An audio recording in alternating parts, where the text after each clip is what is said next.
त्या एका बाईनेच मला कमेंट केली होती एका फोटोवरती की तू ना दाताचं काहीतरी करून घे, खूपच पुढे आणि घाण दिसतं त्याच्यामुळे. बापरे. हा, तर मी जनरली आपण एक टाइमपास, मी अजिबात ह्या गोष्टी मनावर घेत नाही. माझ्या आई बाबांनी मनावर नाही घेतलं, माझ्यासाठी ते महत्वाचे. तर तुम्ही कोण आहात असं होतं मला. आणि त्यांना फरक नाही पडत, मला काही फरक नाही पडत तुम्हाला काय वाटतं. आणि जेव्हा मी त्या बाईला बघितलं, ती छान धष्टपुष्ट बाई होती.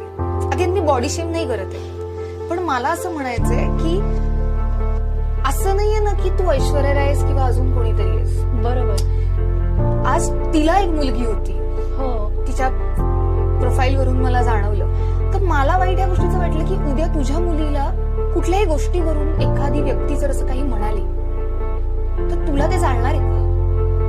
नाही. त्याचा त्रास होणार ना. तर ही जी माणुसकी आहे ना, की याचं जे भान आहे